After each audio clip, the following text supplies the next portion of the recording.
risco cardiovascular desse paciente é alto o bastante para esse paciente merecer um tratamento para dislipidemia?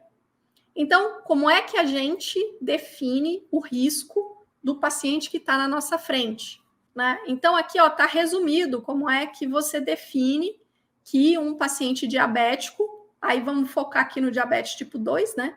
Como que você estratifica o risco cardiovascular dele, né? Então, para você dizer que um paciente diabético é de baixo risco, você vai precisar preencher alguns critérios para você dizer que ele é intermediário, alto e muito alto. Então, como é que funciona isso? A gente tem a questão idade e a gente tem a questão de fatores de risco, a presença ou ausência de fatores. Então, você vai ter que ver no seu paciente quantos anos que seu paciente tem e verificar se ele tem ou não tem alguns fatores de risco, né? Que eu vou te mostrar aqui nessa outra tabela. A gente tem uma lista de estratificadores para alto risco, né? Então, por exemplo, um paciente que é diabético há mais de 10 anos, ele já tem, esse é um critério para ele ser enquadrado como um indivíduo de alto risco.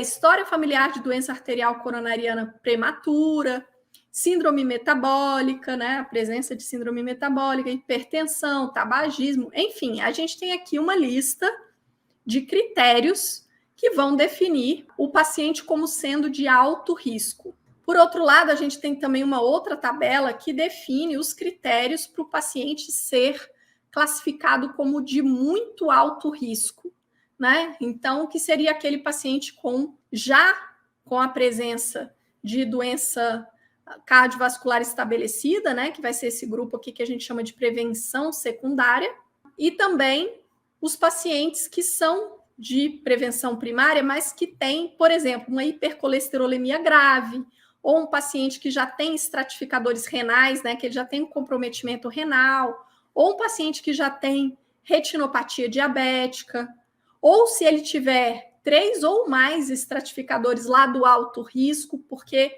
para ele ser chamado de alto risco, ele só pode ter até 2 fatores da lista do alto risco. Se ele tiver 3 fatores, pronto, ele já vai cair para a classe de muito alto risco.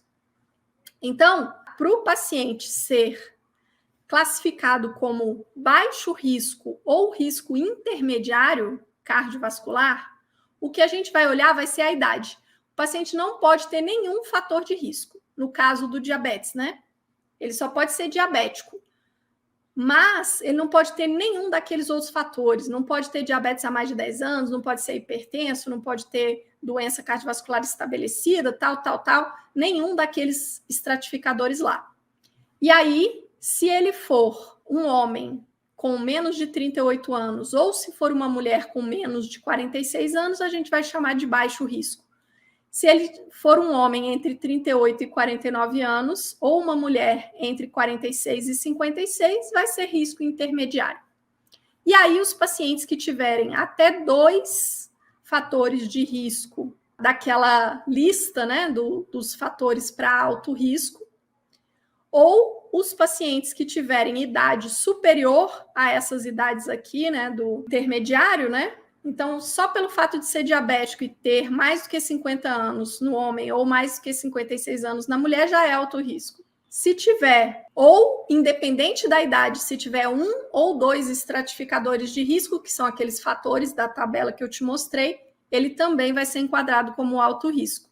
E, por fim, o muito alto risco vai ser aquele indivíduo com fator, qualquer fator, né, da lista dos fatores de muito alto risco, ou aquele paciente que tenha 3 ou mais fatores para alto risco, né? Independente da idade também.